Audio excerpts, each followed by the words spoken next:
Baik, shalom kita semua, selamat malam. Shalom. Malam. Paling utama, apakah suara saya jelas? Jelas kok. Baik, terima kasih. Terima kasih Ibu Delta sudah mendoakan kita semua bersama-sama pada malam hari ini. Kita bersyukur bacaan kita sebenarnya sudah masuk dalam kitab Keluaran pasal 5 ya. Ada yang sudah 5. Iya, sudah 5 Pak. Iya. Saya sengaja untuk tidak sampai di Keluaran, tapi kita akan bahas dari segi yang lain, tapi kita selesaikan Kejadian aja nih. Nanti minggu depan kita akan masuk di Keluaran mulai dari pasal 1. Jadi di dalam bacaan-bacaan yang sudah kita lihat bersama mulai dari kemarin, saya tidak ambil keseluruhan ya. Jadi kita ambil beberapa poin saja sehubungan dengan bacaan kita, dan saya ambil hal-hal yang bagi saya adalah hal yang penting, yang perlu. Dan pada malam hari ini, puji nama Tuhan, saya sejujurnya, kalau saudara-saudara sudah di kitab Keluaran, saya sebenarnya sudah di kitab Imamat, tapi saya mundur lagi kembali kitab Kejadian. Karena ketika saya baca kembali kitab Kejadian, inilah uniknya ya saudara-saudara. Setiap kali kita baca, ada hal yang baru. Saya mau jujur di sini. Saya membaca kitab ini sudah bertahun-tahun. Tapi uniknya setiap saya baca kembali, ada hal yang baru yang diberikan. Ada sesuatu yang membawa pikiran saya untuk lebih berpikir baik. Yang tidak pernah saya pikirkan lebih dahulu, sebelumnya. Dan saya terkesan dengan pelajaran ini ketika saya baca kembali kitab pelajaran kita ini lagi. Masuk dalam Kejadian pasal 46, ada hal yang baru lagi yang saya temui. Saya tidak kejar seperti saudara baca sudah di Keluaran, tidak. Tapi saya menikmati bacaan ini. Kalau kita melihat hal-hal ini ya, di sini saya melihat hadirat Tuhan sebenarnya. Kita semua melihat bagaimana Tuhan bekerja, bagaimana Tuhan menginspirasikan pikiran kita untuk boleh menjadi atau mengambil bagian dari setiap pengalaman. Tuhan ingin kita ada pengalaman-pengalaman yang baru dari setiap bacaan yang kita pelajari. Saya akan share screen di sini sehubungan dengan pembelajaran kita dari kitab Kejadian pasal 46. Baik. Kejadian pasal 46, kalau kita sudah lihat kemarin, saya belum selesaikan ya, masih ada hutang saya, ingat. Karena saya ada lompat, itu cerita mengenai Yehuda. Jadi ini tujuan saya, kita belajar selesai dulu kisah Yusuf ini. Dan di dalam Kejadian pasal 46, kita mulai dengan ayat 1 sampai 3. Mari kita perhatikan hal ini. Jadi berangkatlah Israel dengan segala miliknya dan ia tiba di Berseba. Lalu dipersembahkannya korban sembelihan kepada Allah Ishak, ayahnya. Berfirmanlah Allah kepada Israel dalam penglihatan waktu malam. Yakub, Yakub, sahutnya, ya Tuhan. Lalu firman-Nya, akulah Allah, Allahmu, ayahmu, janganlah takut. Pergi ke Mesir, sebab aku akan membuat engkau menjadi bangsa yang besar di sana. Kita berhenti dulu di sini. Coba perhatikan mulai dari ayat ini, ayat 1. Jadi, pernyataannya ya, berangkatlah Israel. Mengapa? Coba perhatikan ketika dia katakan, jadi ini ada satu dorongan yang sebenarnya Yakub ini atau Israel ini dia tidak mau ke Mesir. Tapi karena keadaan dia harus ke Mesir. Jadi ungkapan jadi berangkatlah Israel. Mengapa? Di pasal sebelumnya kita sudah lihat bagaimana Yakub bisa diyakinkan oleh anak-anaknya bahwa yang memimpin Mesir itu adalah anaknya yang dari istri yang dia cintai. Yusuf yang di dalam harapannya, Yusuf itu sudah tidak ada. Dan satu-satunya anak yang tinggal dengan dia, yang datang dari istri yang sangat dia cintai, yaitu Rahel, adalah Benjamin. Dan Benjamin inilah yang tinggal dengan Yakub sampai di masa tuanya. Dan akhirnya ketika didengar bahwa ternyata Yusuf masih hidup, bukan hanya itu saudara, tapi Yusuf menjadi pemimpin untuk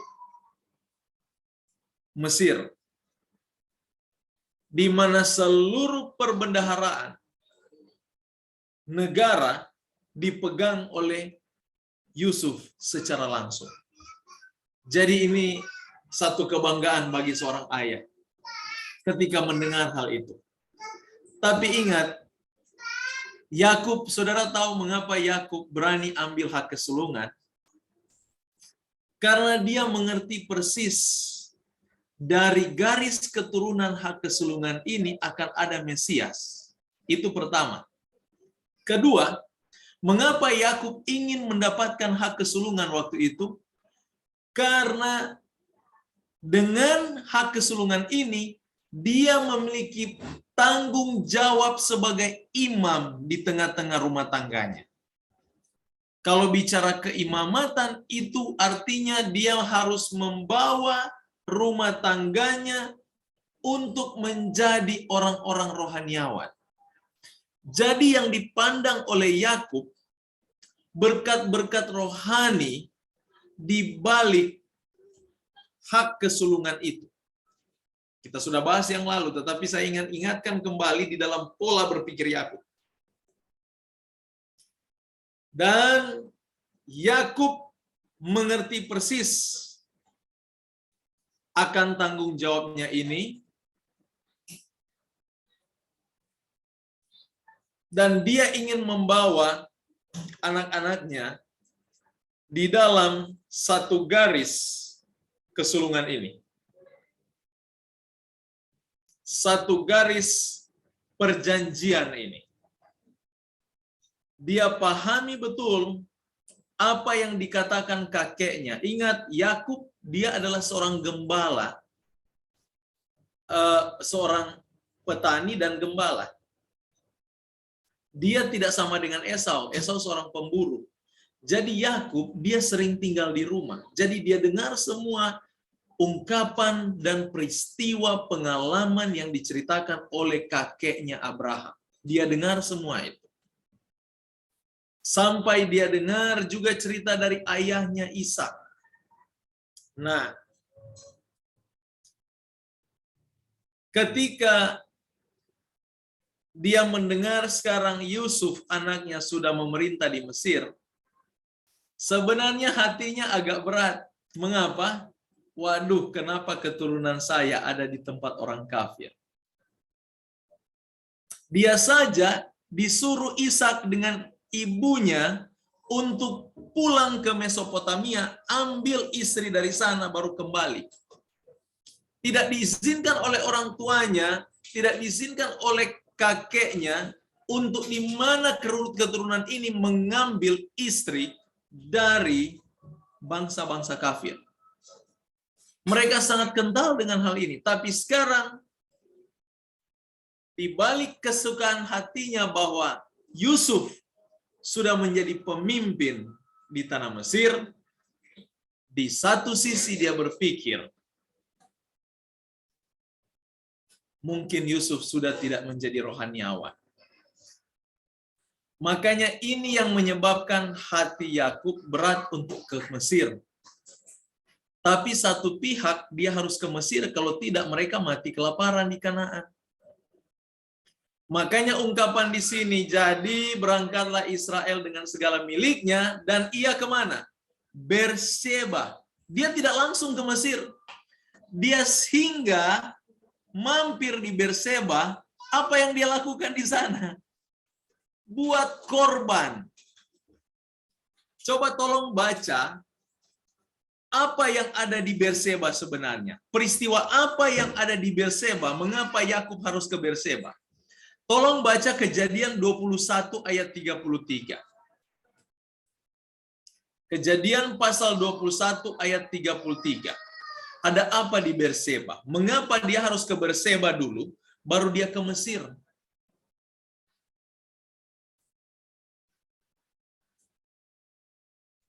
Saya baca ya. Baca silakan.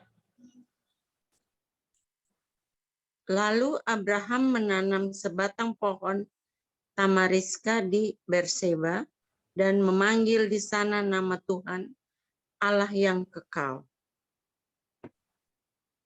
Nah, terima kasih Bu Janita. Di pasal 26 lagi ayat 23 sampai 25. Tolong baca ayat-ayat ini. Pasal 26 ayat 23 sampai 25.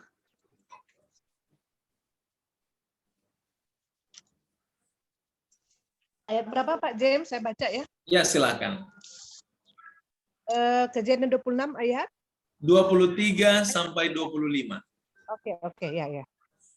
Demikianlah firman Tuhan dari Kejadian 26 ayat 23 sampai dengan 25. Dari situ ia pergi ke Berseba. Lalu pada malam itu Tuhan menampakkan diri kepadanya serta berfirman, Akulah Allah ayahmu Abraham. Janganlah takut, sebab aku menyertai engkau. Aku akan memberkati engkau dan membuat banyak keturunanmu, karena Abraham hambaku itu. Sesudah itu Ishak mendirikan mezbah di situ dan memanggil nama Tuhan. Ia memasang kemahnya di situ, lalu hamba-hambanya menggali sumur di situ. Demikianlah firman. Amin. Terima kasih. Jadi lihat, di dalam Kejadian 21 ayat 33, di sini Abraham memanggil nama Tuhan. Di pasal 26 ayat 23 sampai 25, di sini Tuhan berbicara dengan Yakub dan memberikan dia kekuatan. Jadi bagi Yakub, Berseba ini adalah tempat hadirat Allah. Jadi sebelum dia mengadakan perjalanan ke Mesir, dia harus mampir dulu ke Berseba, yang dia tahu di sana adalah tempat hadirat Allah. Sebenarnya ini pelajaran bagus sekali bagi kita. Pernahkah kita ketika kita mau melakukan sesuatu, kita mencari Tuhan lebih dahulu? Kalau perhatikan di sini, keadaan Yakub ini sangat mendesak karena kelaparan hebat di Kanaan. Tapi bayangkan dia bisa melupakan keadaan itu, dia cari Tuhan lebih dahulu.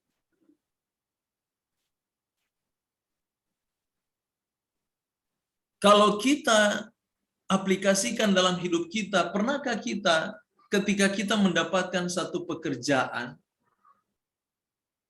sementara kita dalam keadaan mungkin susah oleh karena COVID, ya, karena wabah, karena pandemik yang lalu yang begitu menekan kita, dan tiba-tiba dapat pekerjaan.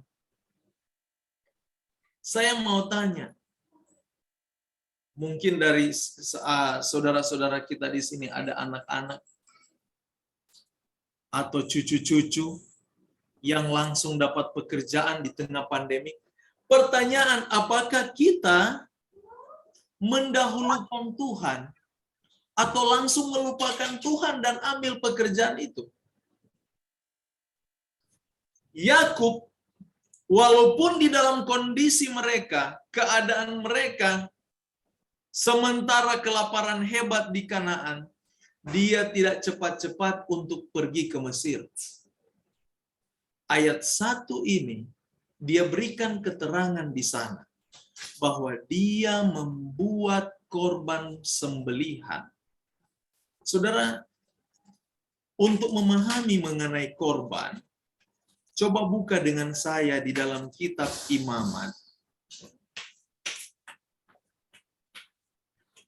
Coba perhatikan di sana. Imamat pasal 1, 2, 3, dan 4 sampai pasal yang ke-7. Jenis-jenis korban di sana. Dari pasal 1 Imamat ada korban bakaran. Pasal 2 korban sajian. Pasal 3 korban keselamatan. Pasal 4 korban penghapus dosa. Pasal 6 korban bakaran dan korban sajian dan korban penghapus dosa.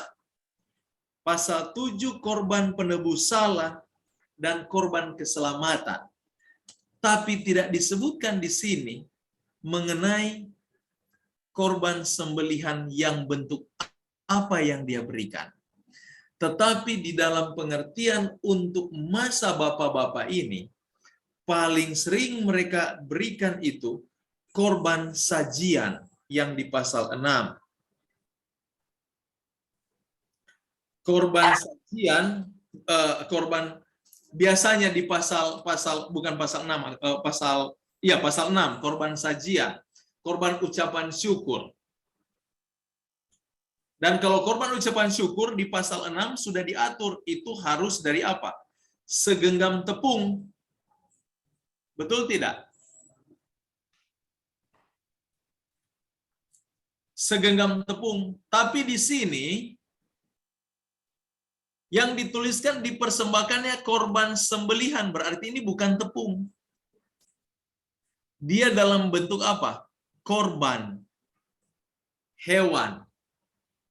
Ada sembelih, berarti ada darah, ada penumpahan darah. Nah, kalau penumpahan darah, biasanya itu korban bakaran, ya kan? Atau korban sajian, di pasal 2 korban sajian yang pasal 2, bukan yang pasal 6. Dan korban keselamatan.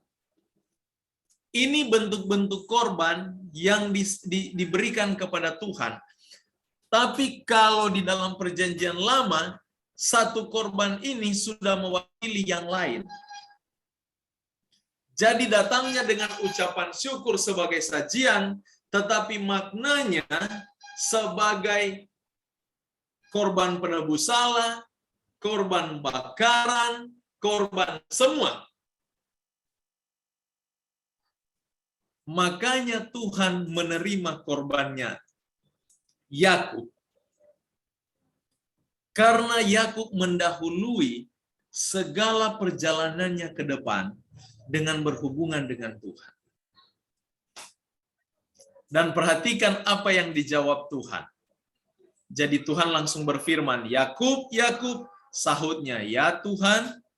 Lalu firman-Nya, akulah Allah ayahmu. Janganlah takut. Saya mau tanya, dari cerita ini saudara ada lihat Yakub ini takut, tapi ungkapan Tuhan dia ini takut. Betul tidak? Kalau kita memperhatikan belajar Alkitab, kita harus lebih dengan teliti melihat peristiwa-peristiwa itu. Tulisan-tulisan ini. Sebenarnya memang Yakub ini takut mau ke Mesir. Coba perhatikan dalam Kejadian 15 ayat 16. Tolong baca Kejadian 15 ayat 16. Ingat tadi saya sudah katakan bahwa Yakub mendengar semua cerita kakeknya. Karena ingat, Yakub waktu lahir, Abraham masih hidup. Ya. Jadi cerita-cerita kakeknya dia dengar persis. Karena dia orang rumahan. Beda dengan Esau yang orang lapangan. Suka jalan-jalan ke hutan, berburu. Makanya dia sering ketinggalan hal-hal rohani. Nah, saat ini Yakub dia mendengar cerita dari kakeknya. Makanya mengapa dia takut? Coba perhatikan Kejadian 15 ayat 16. Apa tercatat di sana? Cerita apa itu? Kejadian 15 ayat 16. Ya, silakan. Tetapi keturunan yang keempat akan kembali ke sini, sebab sebelum itu kedurjanaan orang Amori itu belum genap. Itu. Amin. Terima kasih. Tahu apa di dalam pikiran Yakub? Sebenarnya pasal 1 ini, pasal 46 ayat 1 ini, sampai ayat yang ketiga, Yakub sudah sadari betul nubuatan itu sementara terpenuhi. Pertama, ketika dia mendengar anaknya Yusuf menjadi pemimpin kepala seluruh kerajaan Mesir, dan dia melihat anak-anaknya yang lain, saudara-saudara Yusuf, takluk kepadanya, dia mengingat semua mimpi Yusuf. Kedua, karena ingat, ada mimpi yang kedua kan? Waktu mimpi pertama kan dia bilang, Yusuf bilang, semua gandum tunduk kepada saya. Ada berapa gandum? 12 gandum. Itu artinya kakak-kakaknya. Sekarang mimpi yang kedua Tuhan berikan, bulan dan bintang tunduk kepadanya. Sampai akhirnya orang tuanya sendiri, si Yakub ngomong, masa aku dengan ibumu akan menyembahmu? Tapi sekarang dia melihat apa yang sementara terjadi. Dia sendiri datang takluk kepada anaknya. Bukan hanya itu, tetapi dia ingat kembali apa yang dinyatakan oleh Abraham kakeknya. Dalam cerita kakeknya ini sehubungan dengan janji Allah bahwa keturunanmu akan menjadi budak 400 tahun di Mesir. Langkah Yakub untuk ke Mesir ini membuat pergumulan dalam hidupnya. Mungkin ini pemenuhan nubuatan itu. Makanya dia perlu buat korban, dia minta tuntunan Tuhan. Dan di sini ketakutannya itu, karena dia sudah melihat kepenuhan dari nubuatan itu. Tapi Tuhan berjanji, janganlah takut, Yakub. Saudara, pernahkah saudara sadar bahwa kita sementara dalam kondisi seperti Yakub? Ketika melihat corona, sebelum corona tahun 2019 apa yang jadi? Tanah bergeser dan tsunami, gempa di mana-mana, semua bencana alam terjadi di sekitar kita. Sesudah gempa terjadi semua keadaan yang tidak bagus dari alam, muncul corona, wabah kurang lebih 2 tahun lebih, ya? 2 tahun lebih sedikit. Selesai ini, langsung perang Rusia Ukraina. Saudara perhatikan ini. Sebenarnya kita harus ambil dari cara berpikir Yakub. Siapkan hatimu dengan Tuhan. Karena apa yang sementara kita lihat adalah langkah awal dari kepenuhan nubuatan yang sudah dinyatakan Yesus untuk akhir zaman. Kepenuhan nubuatan itu sementara terjadi di masa kita. Di saat ini. Yakub melihat kepenuhan itu sementara terjadi ketika dia melangkah maju ke Mesir. Nubuatan itu sementara terpenuhi lewat hidupnya dan keluarganya. Karena dia tahu persis cerita sehubungan dengan Kejadian 15 ayat 16 ini. Kakeknya Abraham menceritakan peristiwa-peristiwa dalam perjalanan hidupnya kepada anak-anaknya dan cucu-cucunya. Sehubungan dengan bagaimana perlindungan Tuhan dalam hidup mereka. Yakub pahami semua ini. Dan Yakub menjadi gentar, namun Tuhan ada memiliki janji kepadanya. Janganlah takut, Yakub. Akulah Allahmu. Dia menyatakan kebesarannya, bahwa tidak ada yang lebih besar daripadanya. Tidak ada permasalahan lebih besar dari Allah. Semua peristiwa yang kuizinkan terjadi, akulah yang akan menanganinya. Ingat, aku Allahmu, Allah ayahmu. Kalau ayahmu sudah aku lepaskan mereka, kakekmu aku lepaskan mereka dari semua kejahatan orang-orang Kanaan. Demikian engkau dan keturunanmu, Yakub. Kalau aku yang memimpin engkau ke Mesir, akulah Allah yang akan melepaskan dan membawa engkau kembali. Aku akan jadikan engkau bangsa yang besar. Ingat janji yang sama bagi kita umat Tuhan. Aku akan menyertai engkau sampai pada akhir zaman.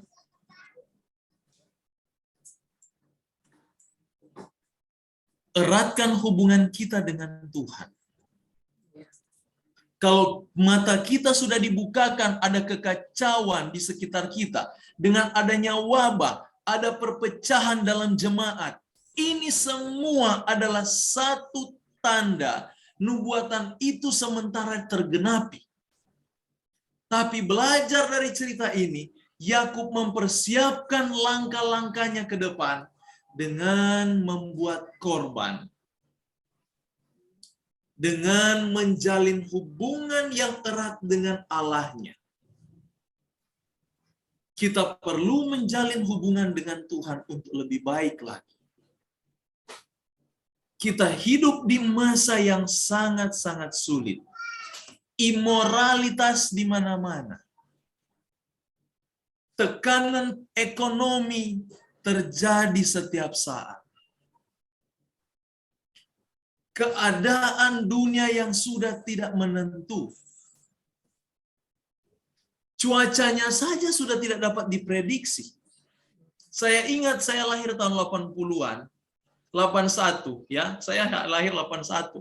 Masa anak-anak saya masih kecil sudah hafal bulan-bulan apa akan hujan, akan panas. Saya tahu bulan seperti ini bukan bulan hujan, tapi bayangkan saat ini kita mengalami badai.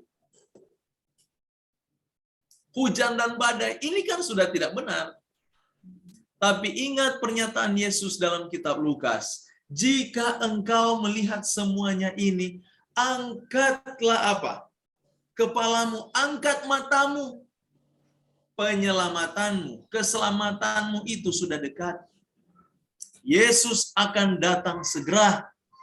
Bukan waktunya kita mencari ketenaran, bukan mencari kesenangan.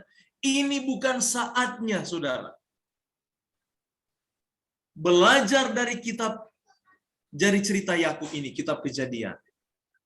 Dia awali perjalanan ketika dia melihat nubuatan itu sementara terjadi dan sementara terpenuhi. Dia awali semuanya dengan Tuhan.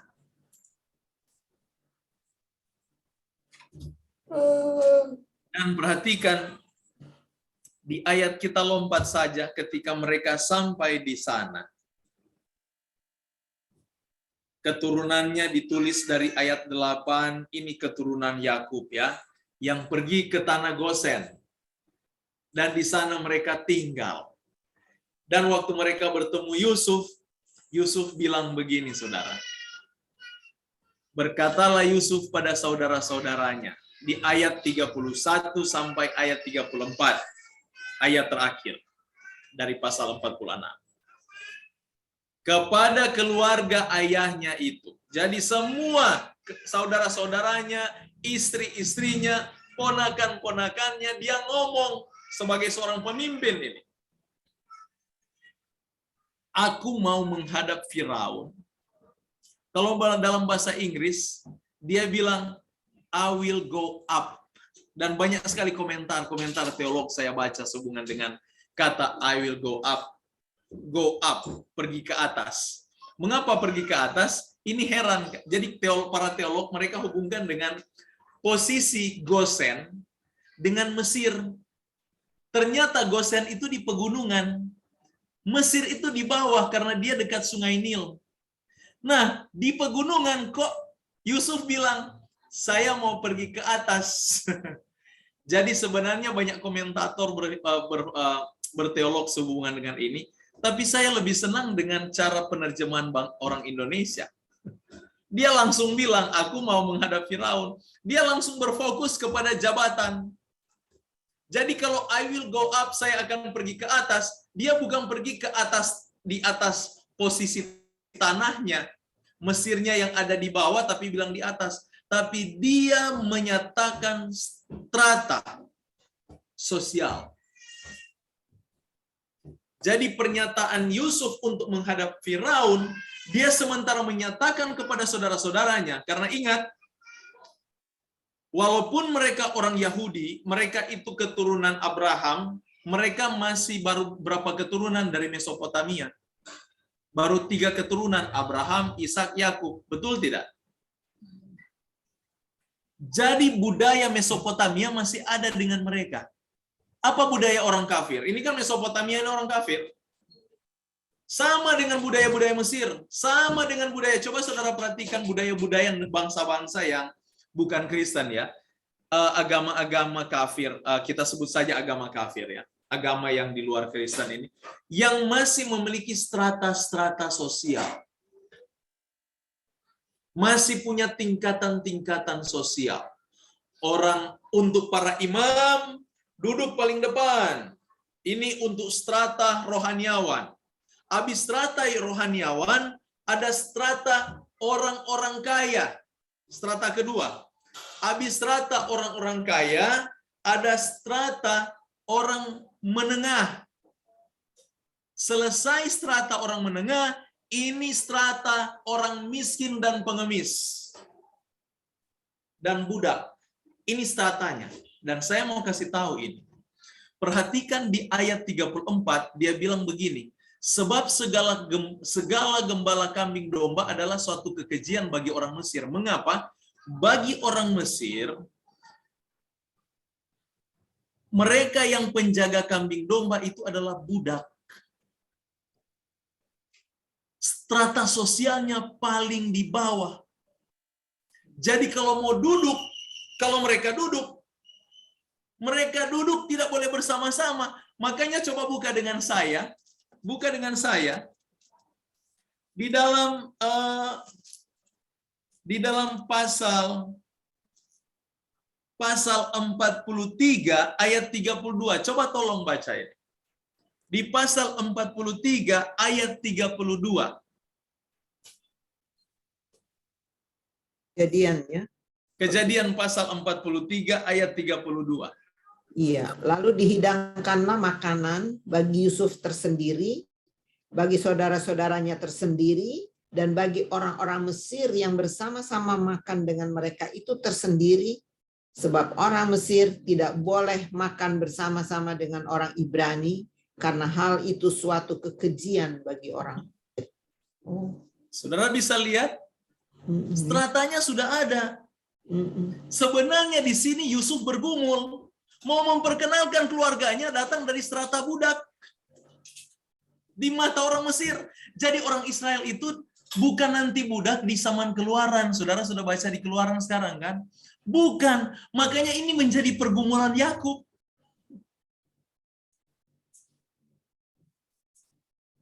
Tapi perhatikan apa yang diajarkan Yusuf. Di sini saya melihat kerendahan hati Yusuf. Mungkin ada di antara kita, anak-anak kita kalau sudah bos, dia malu mengaku mamanya yang miskin. Kalau ada orang-orang, anak-anak muda di sini, suruh baca kitab ini. Pelajari baik-baik dari karakter Yusuf. Dia ajarkan kepada saudara-saudaranya, aku mau menghadap Firaun dan memberitahukan padanya, saudara-saudaraku dan keluarga ayahku yang tinggal di tanah Kanaan telah datang kepadaku. Dia membuat kejelasan, tinggal di tanah Kanaan. Mengapa dia taruh penekanan tanah Kanaan? Karena di pandangan orang Mesir, orang Kanaan itu tidak ada apa-apanya.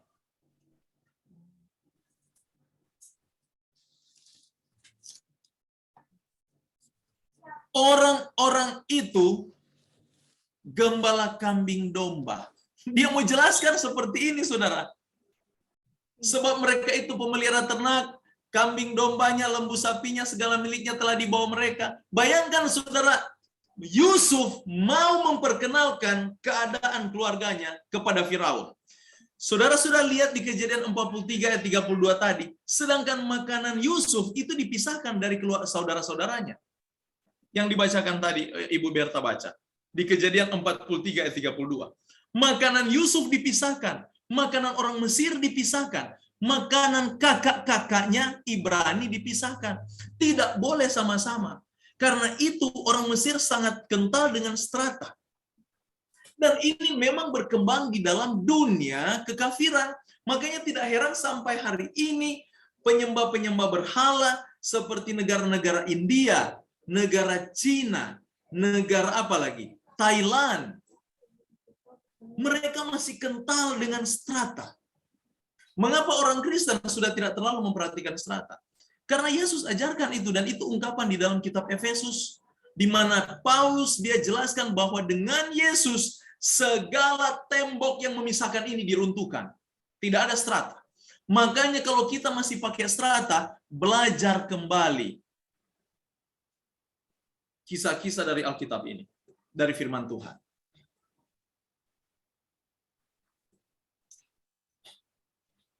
Ada strata darah biru, strata darah merah, dan mungkin darah kuning. Saya tidak tahu lagi. Tapi perhatikan, Yusuf pergumulannya bukan sederhana, saudara.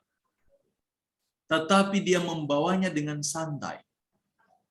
Malah dia ajarkan kepada kakak-kakaknya. Apabila Firaun memanggil kamu dan bertanya, apakah pekerjaanmu? Lihat dia kasih ajar kakak-kakaknya.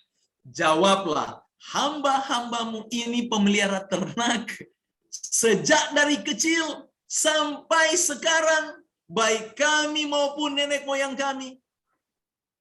Sebenarnya, di dalam cara Yusuf ini, dia memiliki resiko. Resikonya satu. Pertama, harga dirinya. Kedua, jabatannya.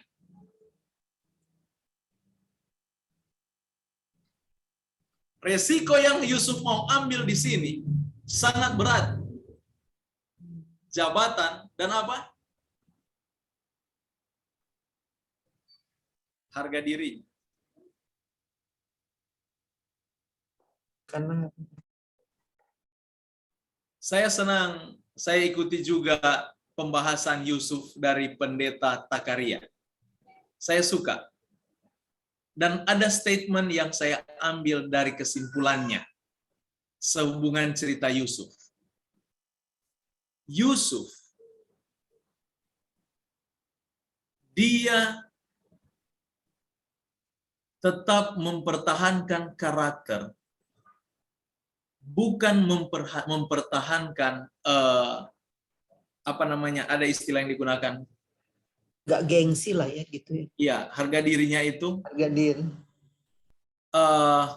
sudah saya agak lupa dia bilang. Jadi karakter yang lebih diutamakan Yusuf, bukan jabatannya. Karakternya memang tulus dan murni. Dia tidak pernah memperhatikan, dia tidak pernah mempedulikan masalah jabatan. Dia tidak pernah memperdulikan akan kehormatan dirinya. Tidak mempedulikan akan harga dirinya. Tapi dia sangat memperdulikan karakternya. karakter Yusuf adalah manusia yang sangat rendah hati. Dia tidak mempedulikan apa yang akan dikatakan Firaun mengenai kakak-kakaknya, mengenai ayahnya, mengenai keluarganya. Kalau saudara baca baik-baik di dalam pasal 47, malah Yusuf memanggil Yakub ayahnya menghadap Firaun. Dia tidak malu. Mungkin ada dengan kita untuk mempertahankan harga diri, nama baik. Kadang-kadang kita malu untuk memperkenalkan siapa keluarga kita. Siapa orang-orang dekat kita. Malu. Jangan saya dianggap enteng. Tetapi Yusuf tidak demikian. Malah dia tahu bahwa orang Mesir itu sangat keji melihat para gembala kambing domba. Tapi walaupun di mata orang Mesir itu satu kekejian, tapi keluarganya ini adalah emas di matanya. Kalaupun Mesir menolak mereka, dia pun akan turut ditolak. Tapi apa yang dilakukan oleh Firaun? Perhatikan di ayat 5 dari pasal 47 ini. Berkatalah Firaun pada Yusuf, ayahmu dan saudara-saudaramu telah datang kepadamu, tanah Mesir ini terbuka untukmu. Firaun digunakan Tuhan untuk memenuhi rencana Tuhan. Ingat satu hal dari cerita ini, kalau Tuhan sudah memanggil saudara, kalau doa saudara sudah yakin, kalau yakin bahwa Allah sudah menyertai saudara, jangan pernah takut dengan harga diri. Jangan pernah takut dengan kehormatan. Kalau Tuhan sudah menyertaimu, biarlah Allah yang akan menjaga kehormatan dan harga diri. Tidak ada kuasa manusia, tidak ada kuasa kita untuk menjaga harga diri ini. Tidak ada sama sekali. Malah kalau kita renungkan baik-baik, kita yang sering menjatuhkan harga diri kita sendiri. Bukan Tuhan. Dengan kita meninggalkan Tuhan, kita meninggalkan harga diri kita. Karena dalam penciptaan kita itu diciptakan dalam gambar dan rupa Allah. Kalau kita mempermalukan Allah, kita mempermalukan diri kita sendiri secara langsung. Jadi harga diri kita itu ditentukan dengan bagaimana kita mempertahankan harga Tuhan dalam hidup kita. Bagaimana kita mempertahankan harga Yesus bersama kita. Karena Yesuslah harga diri kita. Yusuf mengerti betul hal ini. Makanya dia patahkan semua kehormatan hanya untuk Tuhannya. Hanya untuk Allah nenek moyangnya. Di pasal 48 ayat 17. Sesudah 47. Perhatikan yang Tuhan berkati kepada yang Tuhan buat. Selesai Yakub dibawa kepada Firaun dan Firaun menerima mereka dengan lapang dadanya. Dan Yakub meninggalkan apa kepada Firaun? Berkat. Dia doakan, coba baca di dalam pasal 47 ayat 7. Yusuf membawa juga Yakub ayahnya menghadap Firaun. Lalu Yakub memohonkan berkat bagi Firaun.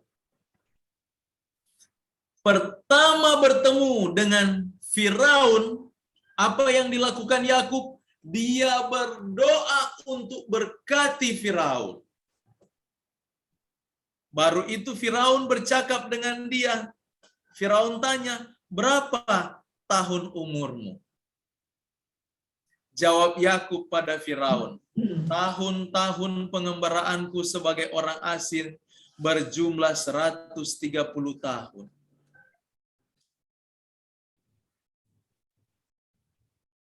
Pengembaraanku 130 tahun. Dia tidak meninggalkan statusnya sebagai seorang apa?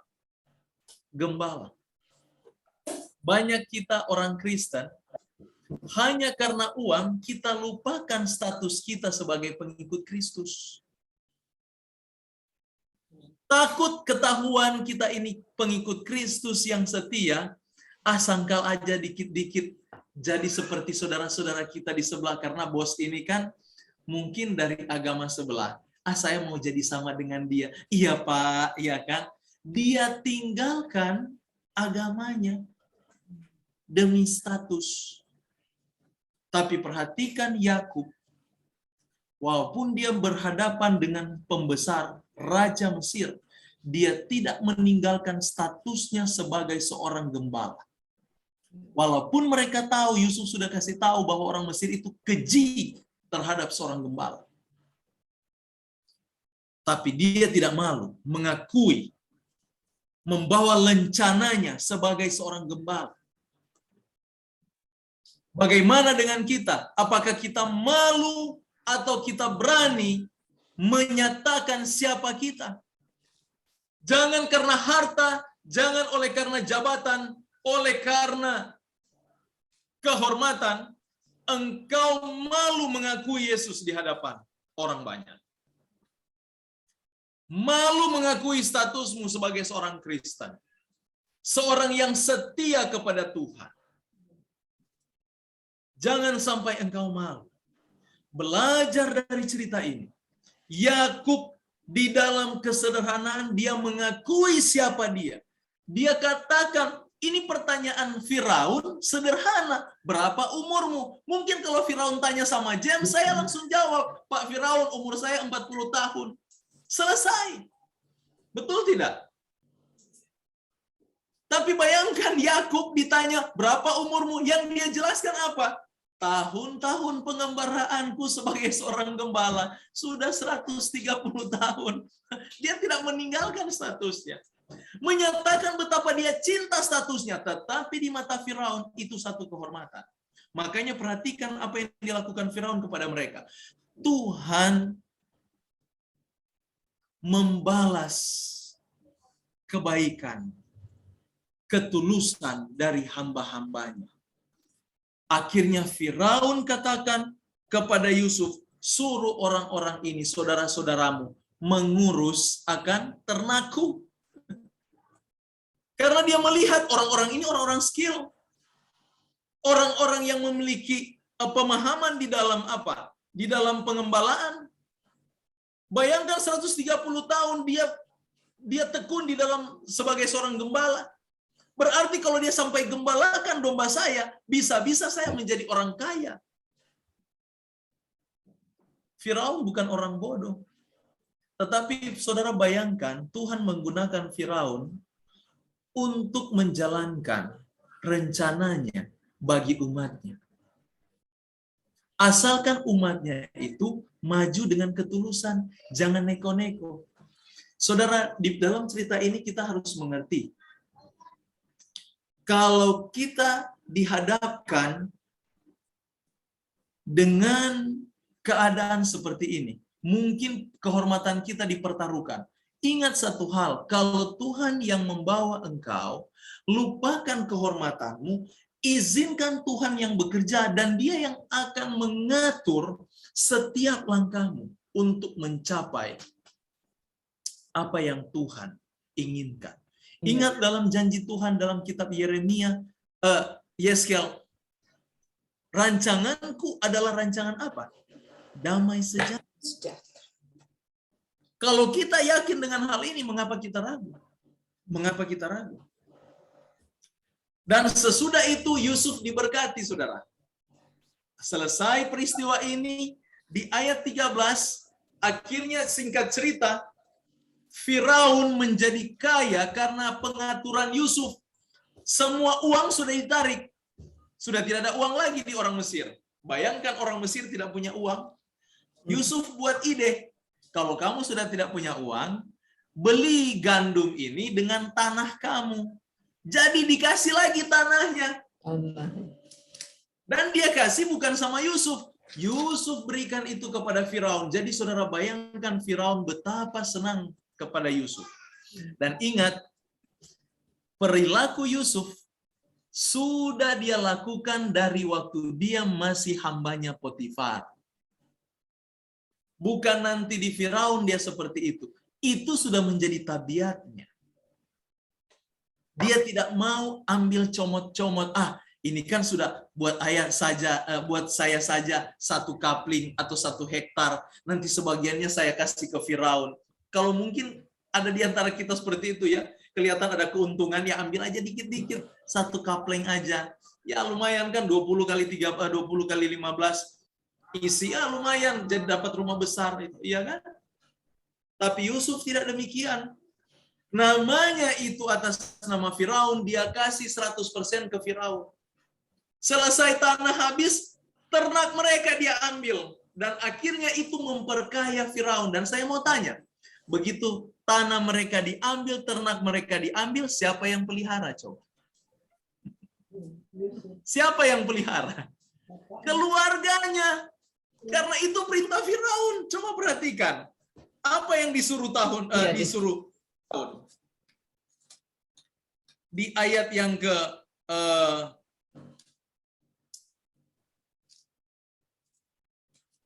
coba ayat 6. Tanah Mesir ini terbuka untukmu, tunjukkanlah pada ayahmu dan kepada saudara-saudaramu tempat menetap di tempat yang terbaik dari negeri ini. Biarlah mereka diam di tanah Goshen. Dan jika engkau tahu di antara mereka orang-orang tangkas, tempatkanlah mereka menjadi pengawas ternakku. Saudara lihat. Iya. Jadi begitu dapat semua tanah mereka, ya otomatis tanah mereka ada rumput dong. Nah di tempat ternak, selesai tanah, ternak, sudah tidak ada. Siapa yang pelihara? Keluarganya. Karena bagi orang Mesir, sekali lagi, pekerjaan itu adalah pekerjaan yang rendah. Pekerjaan itu pekerjaan. Jadi saudara bayangkan, apa yang dilakukan Yusuf. Ini datang dari apa? Datang dari hati yang tulus. Coba dari awal Yusuf bilang, kalau Firaun tanya, bilang kalian ini orang-orang kaya ya. Kita orang Mesopotamia, terkaya di Mesopotamia. Bilang aja kita keturunan Mesopotamia, orang-orang kaya. Pasti Firaun senang kok. Dia nggak ngomong seperti itu. Bilang kalian seorang gembala. Kalau bisa saja kan Yusuf karang cerita seperti itu. Tapi nggak salah dia. Memang opanya orang Mesopotamia, orang terkaya di Mesopotamia kok. Tapi coba saudara perhatikan dalam cerita ini. Ketulusan itu menghasilkan buah yang baik di depan. Akhirnya berkat itu kembali kepada mereka. Siapa lagi yang bisa berternak selain dari keluarga Yusuf? Dan sesudah itu di ayat 48, menjelang kematian Yakub, Yakub memanggil anak-anaknya, tapi lebih dahulu dia panggil si Yusuf dan cucunya. 2 cucunya, anak dari Yusuf. Dan dia berkati mereka. Perhatikan berkatnya di ayat 15. Saya tidak akan baca ini. Saudara boleh baca sendiri berkatnya. Tapi ini yang unik. Dalam ayat 17 di pasal 48 ini, dia bilang begini. Ketika Yusuf melihat bahwa ayahnya meletakkan tangan kanannya di atas kepala Efraim. Jadi contoh begini, saudara. Di sini Efraim, di sebelah kiri. Di sebelah kanan apa? Manasya. Dia silangkan tangannya.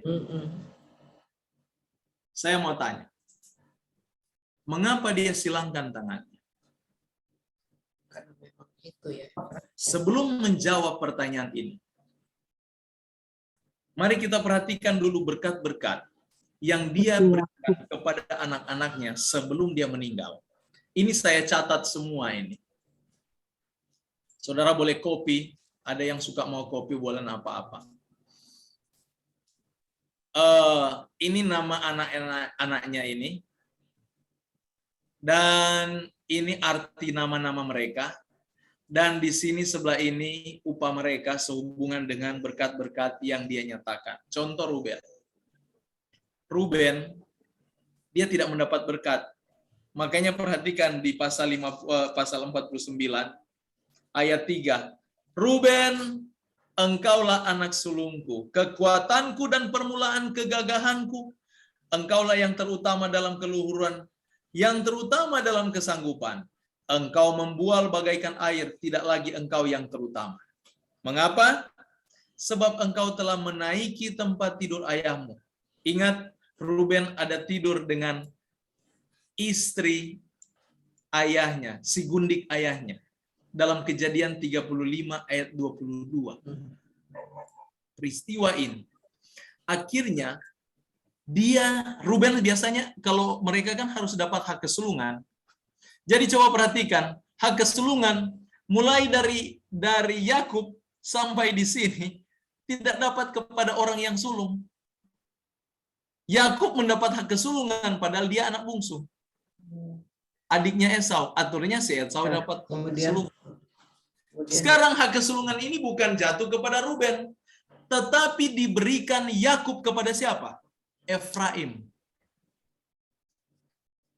Makanya waktu dia silangkan, diberikan kepada Efraim yang bungsu menjadi, waktu Yusuf bilang, Papa tidak baik, masa tangan kanan ke Efraim? Sebenarnya, makanya dia bilang, aku tahu apa yang saya lakukan.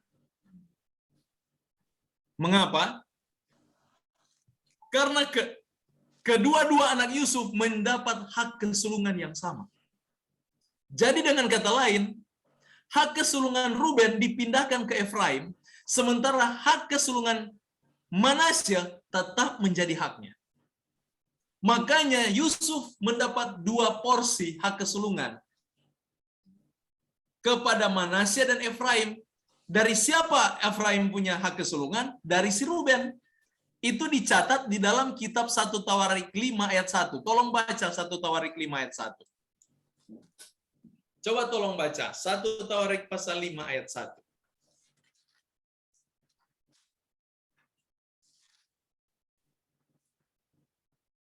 Satu Tawari 5 ayat 1. Anak-anak Ruben, anak sulung Israel, dialah anak sulung, tetapi karena ia telah melanggar kesucian petiduran ayahnya, maka hak kesulungannya diberikan kepada keturunan dari Yusuf, anak Israel juga, sekalipun tidak tercatat dalam silsilah sebagai anak sulung. Amin. Jelas ya? Jadi Ya. hak kesulungan Ruben ditarik dan menjadi hak kesulungan si Efraim. Efraim. Saya tidak akan banyak penjelasan di sini. Tapi coba perhatikan, ada 2 yang saya kasih merah, si Dan dan Efraim. Mengapa saya kasih merah mereka? Tolong buka dengan saya di dalam Wahyu pasal 7. Sehubungan dengan suku-suku Israel yang nama mereka tercatat di sorga. Dari suku-suku ya.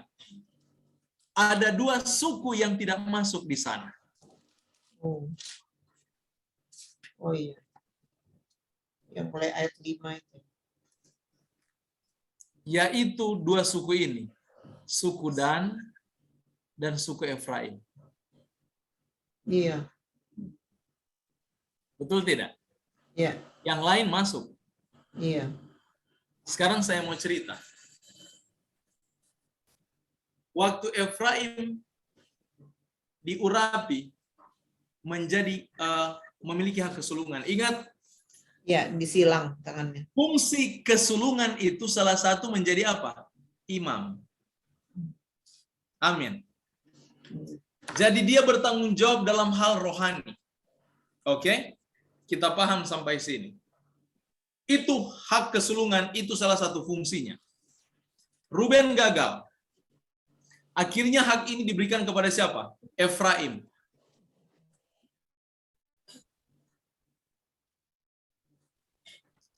Jadi dengan kata lain, Efraim harus mempertanggungjawabkan akan kerohanian keturunannya.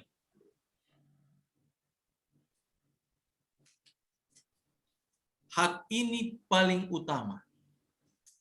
Saudara, saya mau tanya di sini. Tahu cerita Lucifer, setan? Di dalam kitab, coba buka dengan saya dalam kitab Yeskiel pasal 28. Sehubungan dengan Lucifer ini. Coba perhatikan ungkapan Alkitab. Yeskiel pasal 28. Ya, ayat. Mulai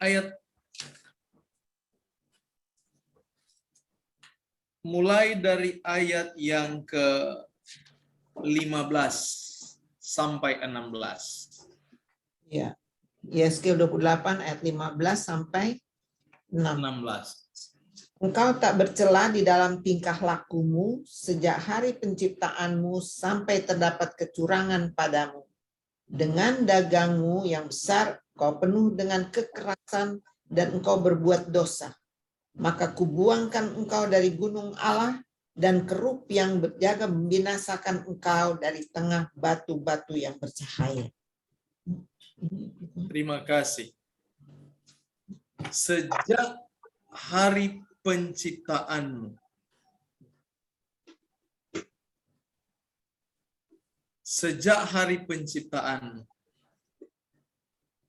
di dalam kitab Yesaya juga, Yesaya pasal 14.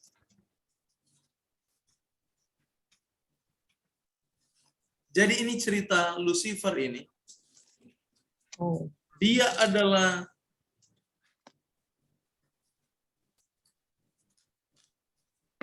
yang pertama Ayat 14 juga kayaknya. pasal 14 ayat 12. Wah, engkau sudah jatuh dari langit, hai bintang timur putra fajar. Engkau sudah dipecahkan dan jatuh ke bumi, hai yang mengalahkan bangsa-bangsa. Ya, terima kasih. Bintang timur putra fajar, yang dalam bahasa Ibrani digunakan kata halel. Saudara tahu bintang timur itu fajar, itu putra fajar, itu bintang yang membawa matahari. Kalau saudara bangun subuh, ya, sebelum matahari terbit, ada satu bintang yang paling terang yang akan muncul sebelum matahari itu naik. Jadi ibaratnya bintang ini yang membawa matahari. Seperti itulah. Makanya itu disebut dengan bintang fajar. Dan itu dijadikan pernyataan sebagai Lucifer. Yang akhirnya kata halal itu, kata halal, bintang fajar ini, diterjemahkan dalam bahasa Latin dengan asal kata lux dan vero yang artinya bintang pembawa terang, lux dan vero itu pembawa terang. Yang jadi disingkat menjadi Lucifer. Jadi Lucifer itu sebenarnya bagi saya bukan nama setan asli, bukan namanya yang asli. Itu karena pengaruh terjemahan dari kata halel dalam bahasa Ibrani. Nah, saya mau jelaskan di sini. Sehubungan dengan bintang fajar ini sebagai Lucifer, dia adalah ciptaan mula-mula. Sebelum semua malaikat diciptakan, dia lebih dahulu Tuhan ciptakan. Makanya dia disebut bintang fajar, halel. Makanya jangan heran dalam Wahyu pasal 12, dia menyeret sepertiga bintang-bintang. Artinya, semua sepertiga malaikat-malaikat. Jadi kalau dia menjadi bintang fajar, artinya sebelum ada malaikat-malaikat, dia sudah dihadirkan. Makanya permulaan penciptaan kata itu dalam kitab Yeskiel, itu adalah memang permulaan, memang dia yang awal. Dia malaikat pertama yang Tuhan bentuk. Jadi dengan kata lain, dia menjadi yang sulung, betul tidak? Ya. Lucifer menjadi yang sulung yang akhirnya menjadi setan. Dia yang menjadi sulung, tetapi dia gagal dengan hak kesulungan itu. Sama dengan Efraim, waktu Yusuf menyilangkan tangannya, sebenarnya Efraim mendapatkan hak istimewa. Bukan Yusuf tidak mengerti karakter Efraim. Malah dia tahu Efraim ini sifatnya jahat sebenarnya. Tetapi Efraim ditarik menjadi yang utama. Saya mau katakan, dari cerita Esau dan Yakub, sebenarnya yang jahat di sana bukan si Esau, Yakub. Iya, Yakub. Ya. Makanya dia mendapatkan hak kesulungan, tapi menangnya Yakub, kemenangan Yakub, ingat dia bergumul dengan Tuhan, dia bisa kalahkan karakternya. Sehingga hak kesulungan itu sempurna di dalam hidup. Seandainya orang-orang yang diberikan kesempatan bagi Tuhan untuk berada di tengah-tengah orang rohani, itu hak kesulungan baginya. Kalau dia gagal, dia akan menjadi sama dengan Efraim. Tapi kalau dia menang, dia menjadi sama dengan Yakub. Saudara dan saya dipanggil Tuhan untuk berada di tengah-tengah umat Kristen. Itu bukan kebetulan. Bukan karena saudara hebat, karena saudara lemah. Dan saya yakin dan percaya mengapa Tuhan memanggil saya menjadi seorang pendeta. Bukan karena dia lihat saya kuat. Malah dia melihat James lemah. Saya tidak katakan saya kuat, saya orang lemah. Saya paling syarat dengan dosa. Kalau saya kuat, saya tidak akan pernah menjamah. Menjadi ateis, pengikut gereja setan, pegang opo-opo, orang Manado bilang. Saya tidak akan pernah jamah itu. Kalau saya kuat. Malah Tuhan lihat saya lemah sampai dia tarik saya. Memberikan kesempatan yang mulia untuk menjadi pengerja. Dengan kata lain, ini adalah satu kesempatan yang istimewa dan saya berdoa secara pribadi supaya saya boleh kuat seperti Yakub. Demikian saudara, Tuhan panggil saudara bukan karena kuatnya engkau, tetapi karena Tuhan melihat engkau lemah. Oleh karena itu berpegang teguh sama Tuhan. Bagaimana Yakub bergumul dengan Tuhan, demikian kita bergumul dengan dia. Yakub bergumul supaya bisa mendamaikan dia dengan Esau. Dia bergumul supaya dia bisa masuk ke Mesir. Dan dia menang. Demikian kita. Efraim tidak masuk di dalam daftar suku Yakub di kerajaan sorga. Bukan orangnya ya. Orangnya saya tidak tahu, tetapi daftar namanya. Karena nama-nama ini mengandung arti. Ini arti-artinya. Ini karakter mereka. Dan nama-nama saudara dan saya sudah ada di sorga. Dengan karakter kita masing-masing. Dan Tuhan akan mengangkat kita di dalam kekudusannya. Sesuai dengan karakter kita. Sesuai dengan keadaan kita. Makanya dari pelajaran ini kita belajar satu lagi yang lain. Belajarlah untuk menjadi diri saudara sendiri. Jangan tiru-tiru orang lain. Lihat setan sekarang. Dia suka orang Indonesia jadi orang Korea, jadi orang India. Rambut dibuat karek orang Korea, pakaian dibuat jadi orang India, macam-macam kan. Nggak pernah kita menerima kita orang Indonesia. Belajarlah kita orang Indonesia. Dan yang paling utama, belajarlah kita untuk menerima diri kita sebagai pengikut Yesus. Amin. Amin. Karakter kita tunjukkan benar-benar seorang pengikut Kristus. Seorang yang disucikan dengan darah Yesus. Jangan kita malu, saudara. Jangan oleh karena kehormatan, oleh karena jabatan, kita tinggalkan kehormatan kita. Kehormatan sebagai pengikut Yesus. Kita tinggalkan lencana kita yang membawa salib Yesus. Teguhkan hati kita dengan Tuhan. Dan Tuhan akan bekerja sesuai dengan rencananya. Dan Yusuf akhirnya berhasil. Matinya pun Yakub begitu indah kematiannya. Dia tarik kakinya dan dia beristirahat. Dan ini yang terakhir. Satu hal yang ingin saya sampaikan di sini. Coba perhatikan pesan Yakub kepada Yusuf di ayat yang ke-29 dan 30 sampai 31. Ada yang bisa baca ayat terakhir? Ya. Pasal 49 ayat 29 sampai 31. Yakub 32, maksud saya 32. Yakub meninggal dan dikuburkan.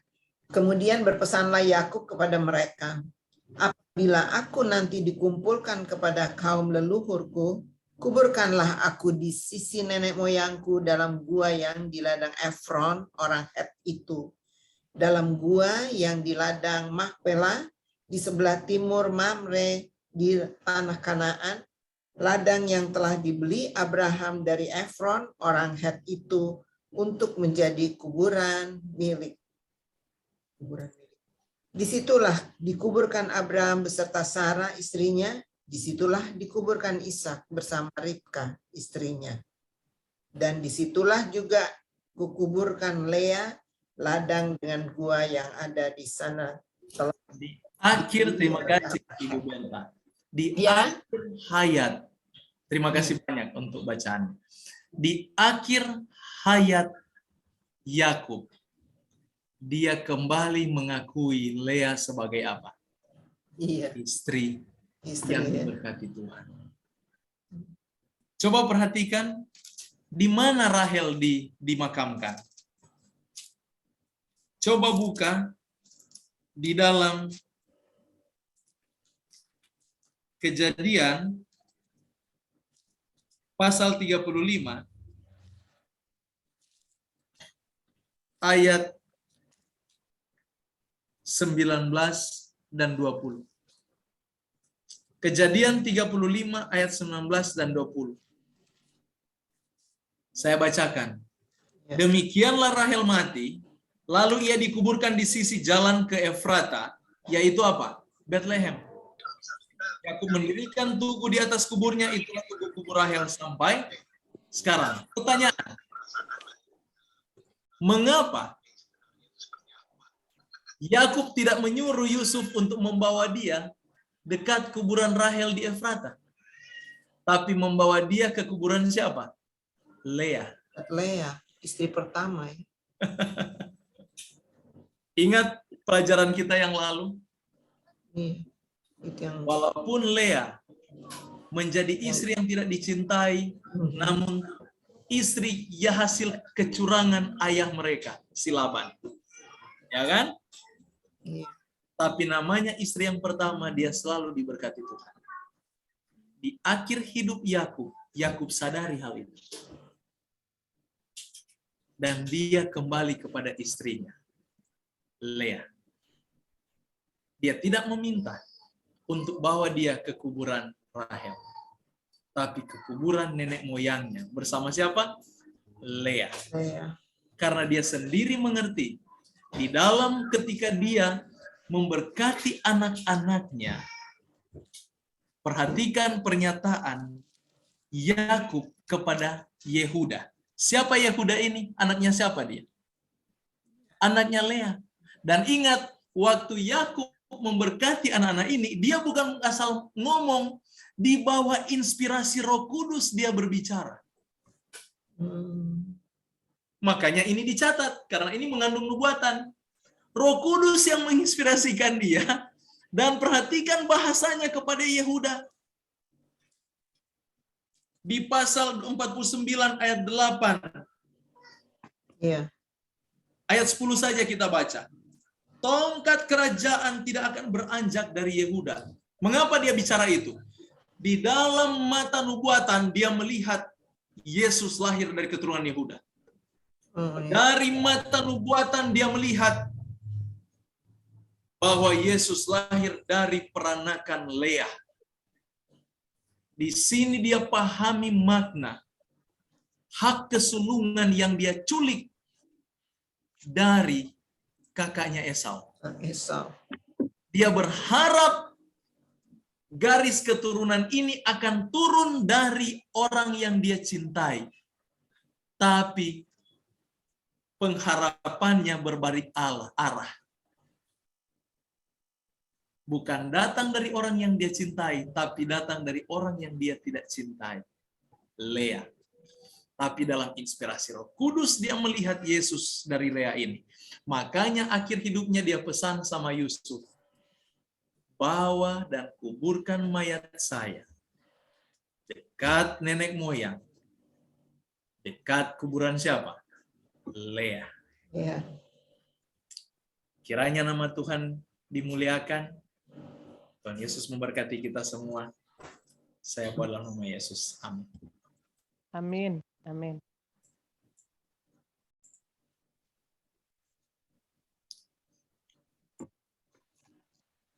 Cek. Baik, terima kasih banyak untuk pembahasan yang sudah disampaikan oleh Pastor James. Kalau boleh bisa pertanyaan, Oke, jadi ada informasi kita diberikan kesempatan untuk bertanya 3 pertanyaan saja karena kondisi dan waktu yang ada ya untuk Pastor James saat ini. Dibuka 3 pertanyaan, dipersilakan siapa yang mau bertanya saat ini, dipersilakan open mic dan sampaikan pertanyaannya.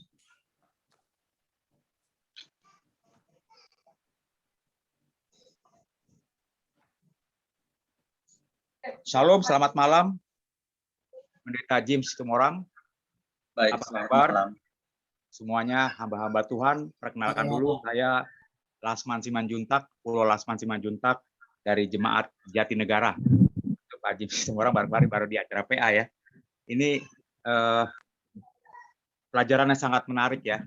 Jadi pelajaran Alkitab sama seperti Follow the Bible ya. Kita sedang belajar dari mulai kitab Kejadian dan mungkin nanti seterusnya.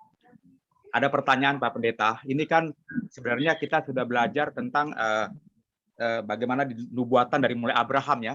Abraham sudah berkata bahwa nanti dia akan pergi ke suatu negeri dan ada nanti keturunannya, pada akhirnya nanti digenapi oleh Yakub. Ya, oleh Yakub dan kemudian Yusuf. Dan Yusuf ini jadilah bangsa Israel keluar dari Mesir ya. Ini belajar daripada sejarah nubuatan dari mulai Abraham.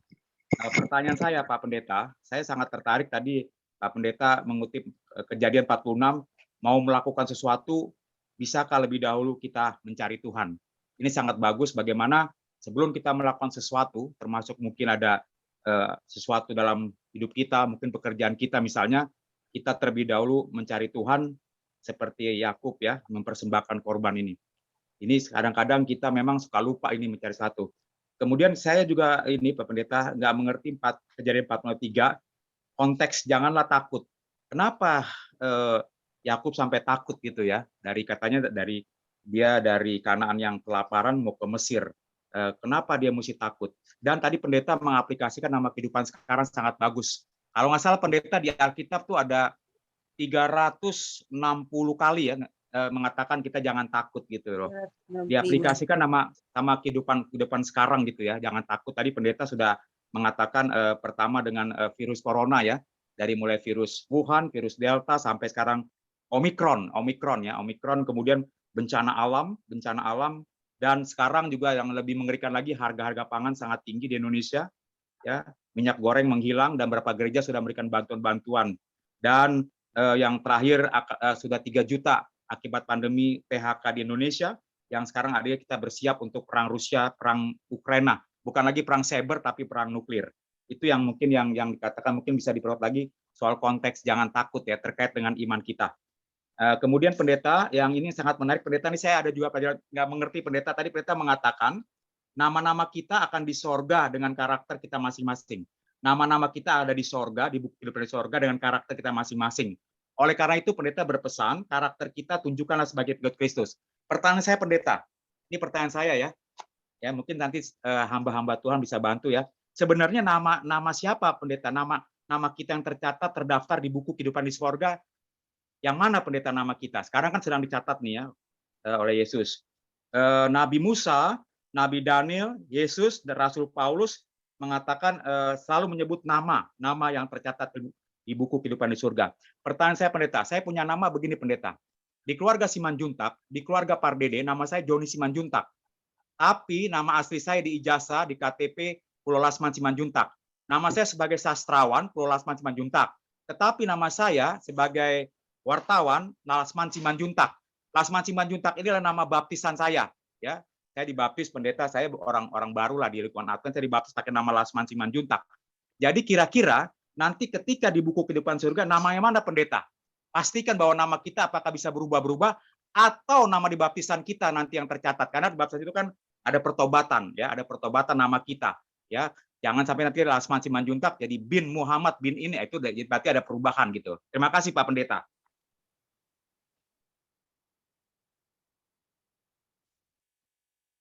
Baik,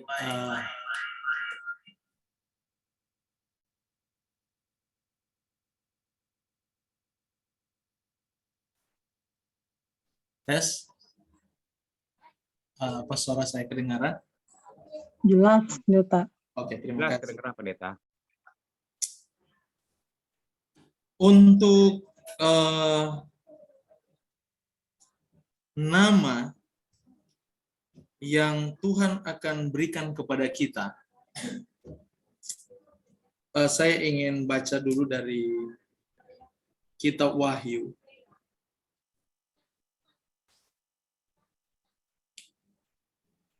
Wahyu pasal, sebentar ya. Wahyu pasal 2 ayat 17. Ada yang bisa dapat? Boleh tolong bacakan nih. Wahyu pasal 2 ayat 17. Wahyu 2 ayat 17, mari buka kitab kita. Wahyu 2 ayat 17, siapa bertelinga, hendaklah ia mendengarkan apa yang dikatakan Roh kepada jemaat-jemaat. Barang siapa menang, kepadanya akan kuberikan dari mana yang tersembunyi, dan aku akan mengaruniakan kepadanya batu putih yang di atasnya tertulis nama baru yang tidak diketahui oleh siapapun selain oleh yang menerimanya. Amin, terima kasih. Saya saja sendiri tidak tahu nama saya yang Tuhan sudah buat di sorga. Itu nama baru. Dan ingat, di dalam Alkitab, untuk nama selalu berhubungan dengan karakter. Contoh, saudara buka di dalam kitab Yohanes untuk nama Petrus. Sebenarnya Petrus itu bukan namanya. Ya. Iya kan? Iya. Dengan saya dalam Yohanes, kitab Yohanes pasal yang pertama ya. Murid-murid yang pertama. Yohanes pasal 1. Yohanes pasal 1 ayatnya yang ke-42. Ya, Yohanes pasal 1 ayat 40. Ya, silakan, Pak. Kefas ya. Ia membawanya kepada Yesus. Yesus memandang dia dan berkata, "Engkau Simon, anak Yohanes, engkau akan dinamakan Kefas." Artinya Petrus. Namanya Kefas artinya apa? Petrus. Ya. Petrus. Sayangnya kata Petrus. Petrus ini tidak diterjemahkan dalam bahasa Indonesia. Ini Petrus bahasa Yunani. Artinya batu yang berguling. Karakter Petrus yang berguling, dia itu nggak ada ketetapan. Iya. Makanya dia berani sangkal Yesus karena karakternya itu. Iya. Yesus mengganti namanya dari Simon menjadi Kefas yang artinya berguling, batu berguling. Itu arti Kefas. Nah, itu dalam kenamaan. Makanya di dalam Alkitab namanya nama itu selalu berhubungan dengan karakter.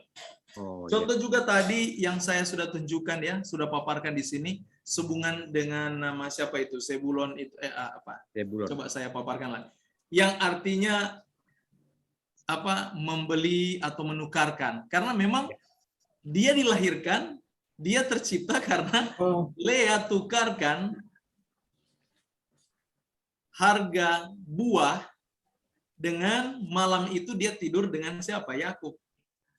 Begitu Yakub tidur dengan dia, lahirlah anak ini dan dia kasih nama, tukarkan. Jadi semua nama di Alkitab itu mengandung karakter. Makanya ketika Wahyu pasal 2 ini muncul, dia akan berikan nama baru. Artinya ada karakter yang Yesus tahu yang kita tidak tahu. Dan itu karakter kita sendiri. Miliaran orang di dunia, ada miliaran karakter yang ada. Tidak ada yang sama. Iya. Makanya nama itu hanya saudara yang memilikinya. Kalau sampai saya tidak ke surga, tidak ada satu orang pun mau menggantikan nama itu. Yang ada, nama itu ada di sana, tapi orangnya di neraka. Makanya tadi saya katakan, pertahankan nama saudara bersama Yesus. Karena Yesus sudah menyiapkan nama saudara di surga. Dan saya percaya nama itu adalah nama kudus, karena itu bahasa surga, bahasa kudus.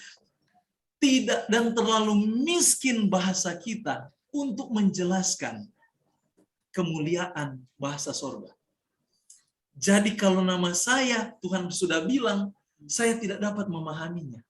Dan saya berpikir kalau saya ke surga, saya akan kagum-kagum dengan nama saya. Karena Tuhan akan jelaskan arti nama itu. Ini hebatnya di dalam kenamaan.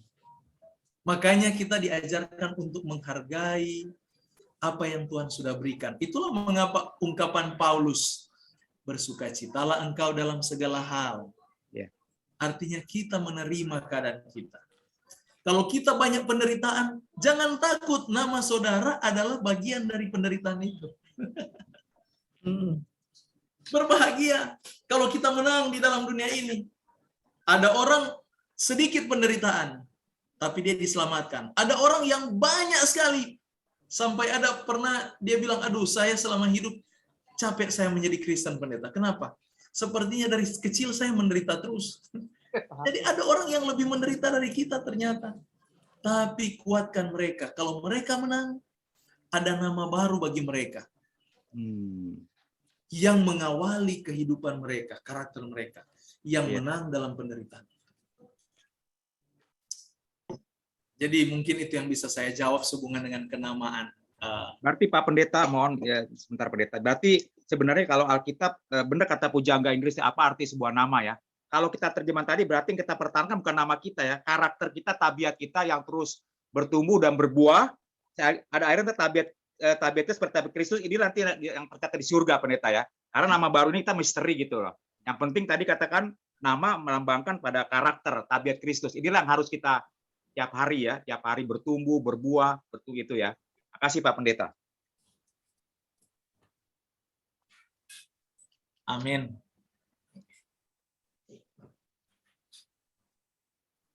Silakan yang lain mungkin ada tambahan. Kalau tadi Pak Pendeta yang jangan takut Pendeta, gimana Pendeta yang tadi kenapa sampai ini? Pertanyaan kedua tadi Pendeta yang soal konteks kejadian 46 ayat 3 mungkin bisa diaplikasi ke dalam kehidupannya sekarang Pendeta ya. Dan tentunya Pendeta kan kalau bilang jangan takut, seperti kata kita tentunya Pendeta punya satu kesaksian seperti yang menarik. Apa sebenarnya jangan takut ini yang dalam bukti yang nyata gitu Pendeta ya, aplikasi dari kejadian 43 gitu Pendeta. Pertanyaan kedua tadi Pendeta.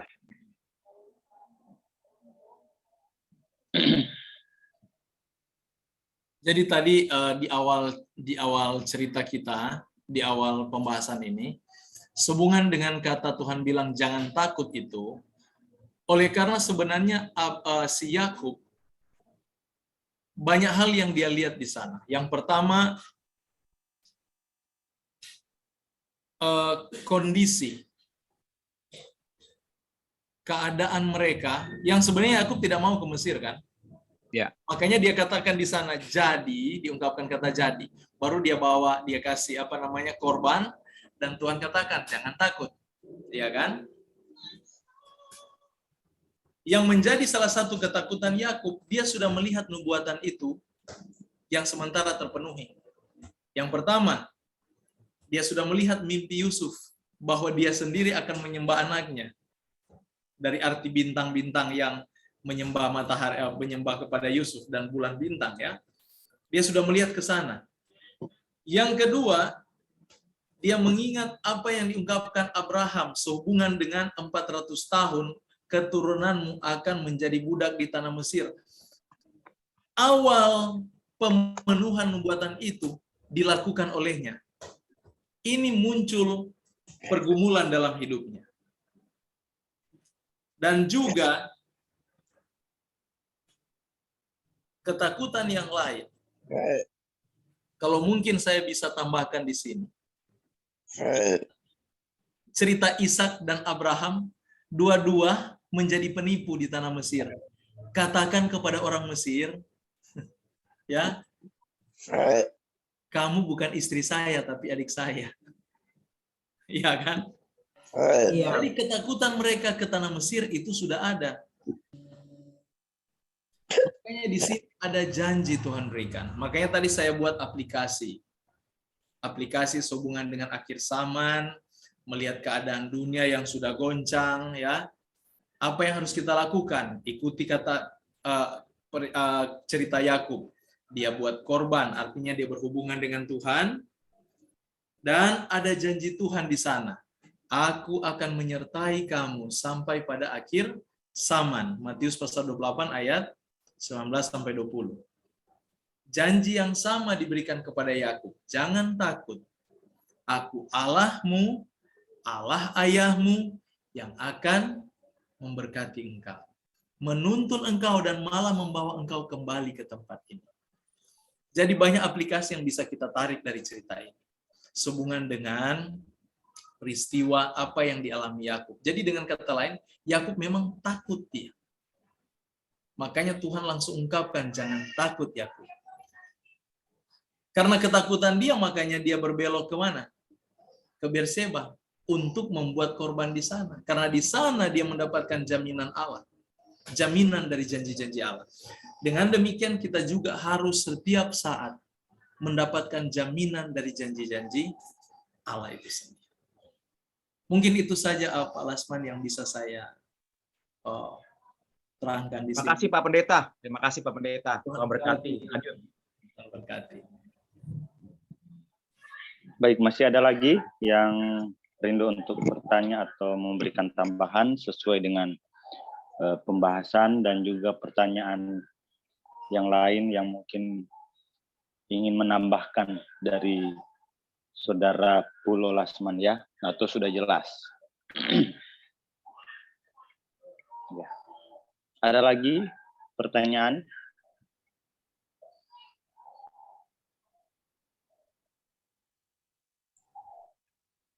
Ada di sini saya lihat mungkin ada Ibu Wulan,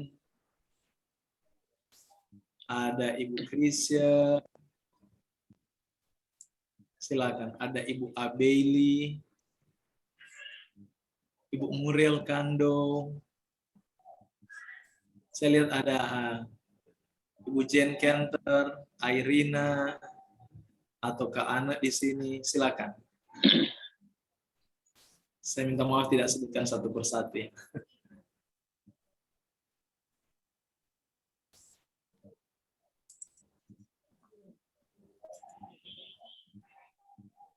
Ada tambahan atau pertanyaan? Ada Ibu Noni, Oma Noni ya. Tante Berta juga mungkin ada pertanyaan. Tante Jonita ini sudah buka mic. Kebuka Pak, sorry.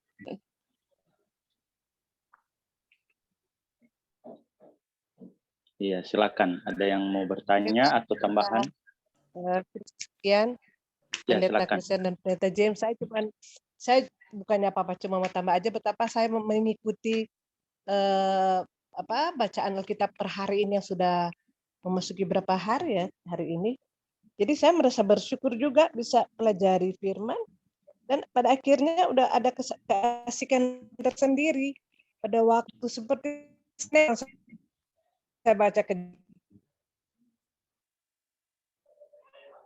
kejadian Yusuf ini, mulai dari dia mimpi itu, terus akhirnya mimpinya jadi kenyataan. Saya jadi saya kalau baca ini jadi aduh apa ya besok, aduh akhirnya gimana kayak gitu. Tapi saya juga nggak mau buru-buru langsung lihat ayat 1 hari 3 kali. Memang sesuai dengan aturan aja. 1 hari 1 ayat, 1 pasal, sorry. Dan saya senang sekali dengan ada WA group untuk baca Bible setiap hari. Itu aja sih menjadi berkat. Terima kasih, Tuhan berkati. Terima kasih Bu Hani Mercy yang sudah menambahkan. Jadi bisa menjadi berkat ya. Oke, ada pertanyaan di sini. Bisa pendeta Pendeta, baca. saya mau tanya pendeta. Halo. Iya, silakan. Pendeta kan tokoh-tokoh di Alkitab itu kan banyak ya, kayak misalnya Yakub aja kan dia kan berbohong, menipu. Jadi banyak juga ke negatifnya ya, jelek-jelek tadinya ya sebelum dia bertobat.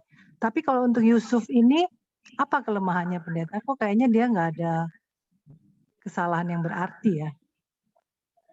Ada nggak pendeta untuk Yusuf?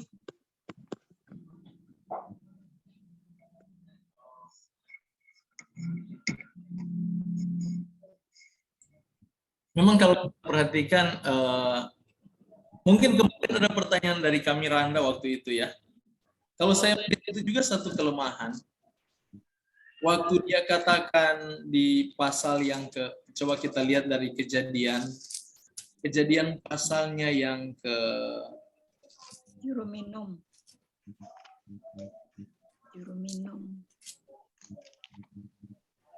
pasal yang ke-40,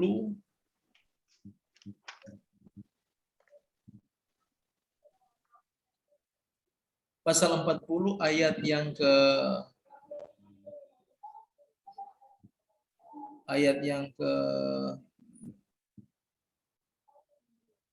14. Tetapi ingatlah padaku apabila keadaanmu telah baik nanti, tunjukkanlah terima kasihmu kepadaku dengan menceritakan hal ihwalku pada Firaun. Ya kan? Dan tolonglah keluarkan aku dari rumah ini. Saya melihat di sini posisi Yusuf karena dia mungkin sudah merasa terlalu susah dan tersiksa dia di penjara. Sampai akhirnya dia take advantage atas kebaikan Tuhan kepadanya. Seolah-olah dia menjadi seorang yang hebat dalam meramal mimpi. Padahal dia sendiri yang akui bahwa peramalan itu bukan datang dari dia, tapi dari Allah. Tapi sekarang dia sudah belajar untuk take advantage, mengambil keuntungan dari karunia-karunia Tuhan. Namun akhirnya kita tahu dalam pasal ini, akhirnya juga kan tetap juru minum itu lupa sama Yusuf. Karena memang Tuhan tidak mau dia punya sifat itu. Jadi saya melihat kekurangan Yusuf mungkin hanya dalam hal-hal yang seperti itu ya, yang tidak menjadi sorotan utama di dalam cerita ini. Tetapi yang lebih utama, dia lebih menonjolkan sifat kealamiannya yang rendah hati, yang polos dan lugu. Mungkin itu yang bisa saya lihat di sini. Belum ada catatan bahwa dia orang yang... Tapi sebenarnya di dalam keluguannya pun itu kita melihat ini satu hal yang salah. Contohnya dia dengan lugu bicara sama istrinya Firaun. Tinggal kamu yang tidak diberikan kuasa kepadaku untuk dapat diatur. Oh iya. Semua milik Potifar saya yang atur. Tinggal kamu karena kamu istrinya. Ya saya berpikir cara Yusuf menyatakan itu adalah salah satu yang sebenarnya dia mungkin agak kecewa ya, tapi pun di dalam Alkitab tidak menjadikan satu hal yang perlu disorot untuk melihat kelemahannya. Tapi sebenarnya kalau kita membaca, kita bisa melihat dari karakter-karakter, cara dia menjawab, cara dia memperlakukan, ya. Iya, jadi iya. mungkin hanya hal-hal seperti itu saja Tante Ki yang bisa yang kita. Oh iya, iya. Iya, makasih pendeta. Tante Ki, Tuhan berkati. Nah, ini ada pertanyaan juga dari Krista. Apakah Firaun di era Yusuf ini pada akhirnya mengenal Tuhan?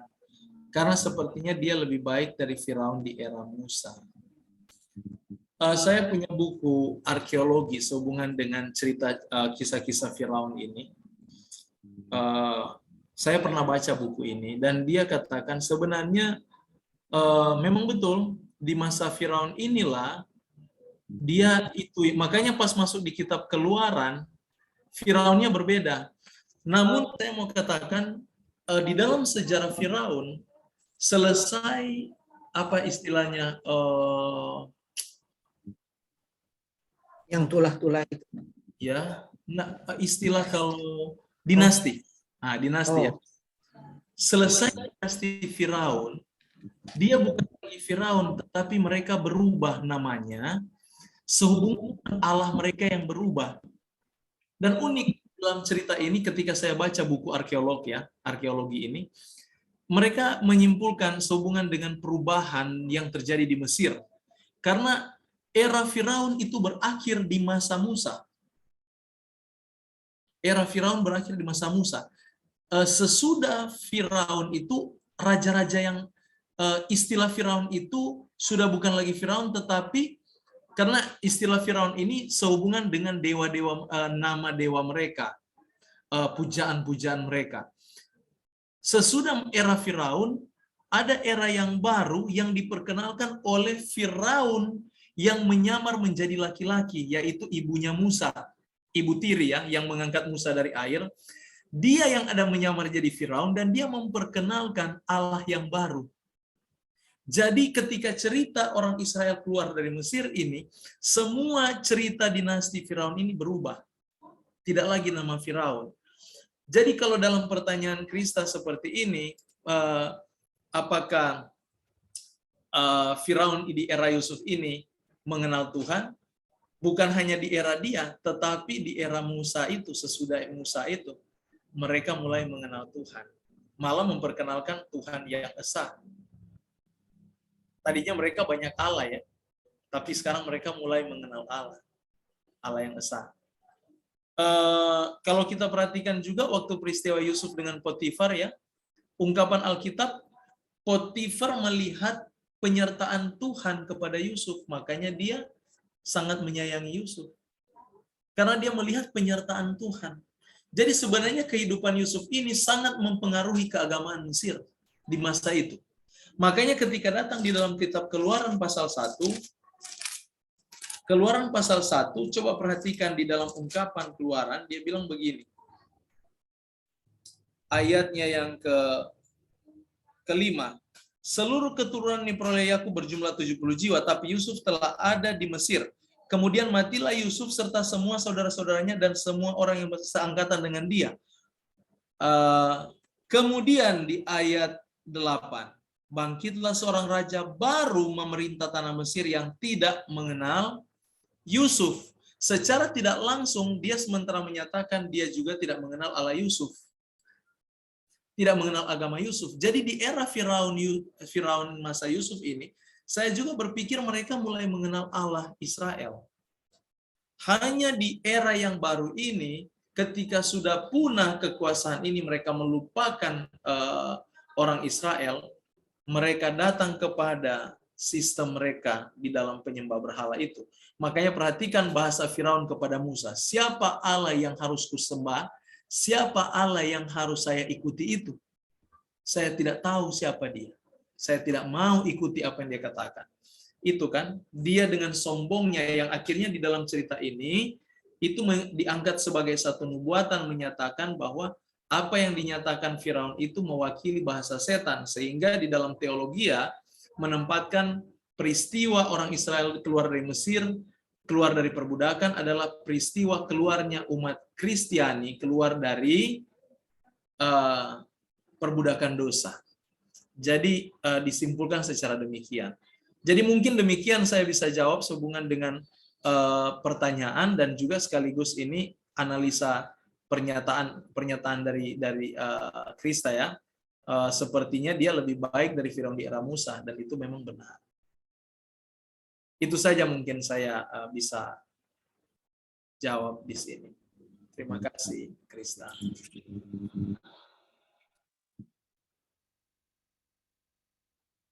Baik, ada lagi satu lagi mungkin pertanyaan kalau masih ada ya, dipersilakan. Tinggal satu. Iya, tinggal satu. Pendeta Christian. Silakan, Om silakan. Anoni. Iya. Iya. Ya, Pendeta James, mau nanya aja, pada saat Yakub memberkati Efraim dalam kondisi buta, tetapi Yakub bisa mengetahui mana yang Manase, mana yang Efraim.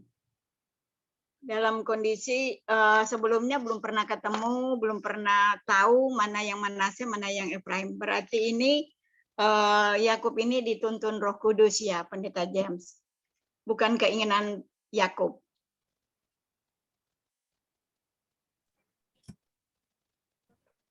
Iya, benar.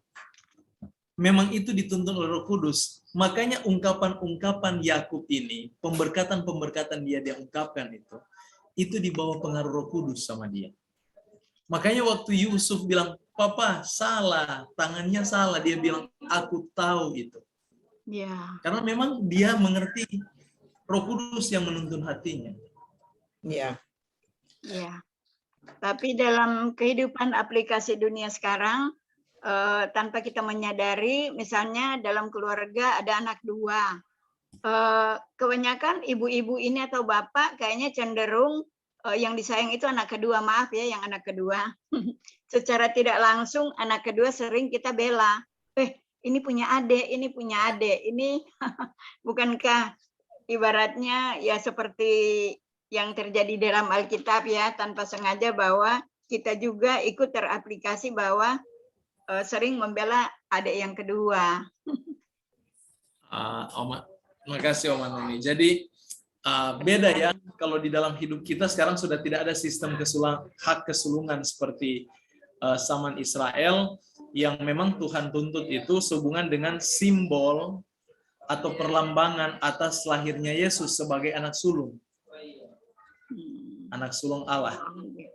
Sulung dari segala saudaranya, kata Korintus. Jadi itu adalah perlambangan, makanya hak kesulungan itu memang ada di budaya timur, itu memang ada, tapi itu memang Tuhan ikuti budaya itu karena itu menjadi simbol di dalam kelahiran Yesus. Nah, kalau kita saat ini yang kita mungkin mengutamakan anak yang bungsu daripada anak yang sulung, ya itu karena mungkin keadaan kita saja. Ada yang kita lihat anak yang bungsu lebih dengar-dengaran daripada anak yang sulung. Ada kan? Ya itu tinggal dari pribadi-pribadi. Tapi satu hal yang ingin saya tekankan di sini, pastikan dalam segala kehidupan kita punya hubungan dengan Tuhan supaya kita memiliki kepekaan dengan Roh Kudus. Ya. Yakub karena hubungannya dengan Tuhan yang tidak putus. Makanya kepekaannya Roh Kudus berbicara dengan dia. Memang dia tahu, dia mengerti. Dengan demikian kita juga kalau diaplikasikan, kita akan tahu mana penyesat, mana bukan. Dari mana? Dari Roh Kudus yang kasih tahu itu dengan kita. Makanya kalau kita berhubungan baik dengan Tuhan, ingat di akhir zaman akan banyak penyesat. Mau tahu mereka penyesat atau bukan, selain Yesus sudah kasih tahu dari buah-buahnya, tapi ingat, Roh Kudus sebagai jaminan bagi saudara dan saya, yang akan memberikan kita gerakan hati. Ini salah, ini benar, saya tidak boleh ikut. Asalkan kita serius dengan Tuhan. Makanya umat Tuhan di akhir zaman harus lebih banyak dekat dengan Tuhan. Jalin hubungan dengan dia senantiasa. Amin. Terima kasih Pendeta James. Tuhan berkati. Baiklah, terakhirlah kita akan pelajaran atau Bible study kita. Terima kasih banyak untuk partisipan ataupun tamu-tamu dan juga semua yang sudah terlibat. Saya sangat bersukacita juga ada banyak berkat yang kita dapatkan. Seperti yang sudah ditanyakan tadi oleh Pak Simanjuntak, yang sudah dijelaskan oleh Pastor James, bagaimana kita akan mendapatkan nama baru, ya, nama baru sesuai dengan pertanyaan dan jawaban, bahwa ketika kita menang, caranya adalah dalam Wahyu 14 ayat 12, kita harus menjadi umat-umat Tuhan yang tekun, umat-umat Tuhan yang setia, maka kita akan mendapatkan nama baru itu. Jadi Tuhan itu atau Allah itu mengenal suara akan domba-dombanya. Jadi tenang saja Pak Simanjuntak. Kalau Pak Simanjuntak setia, di dalam Yohanes 10 ayat 15, Yohanes 10 ayat 27, Tuhan tahu atau mengenal suara anak-anak domba. Begitu juga dengan anak-anak domba itu tahu suara gembalanya. Ketika Tuhan mau datang, atau saya waktu itu mungkin sudah diistirahatkan dalam Tuhan, istirahat sementara, saya pasti tahu, oh ini suara Tuhan yang akan membangkitkan saya. Jadi itu bukti-bukti Alkitab yang sudah disampaikan oleh Pastor James, dan juga kita sudah ikuti bersama, kiranya Tuhan Yesus memberkati kita semua. Baik,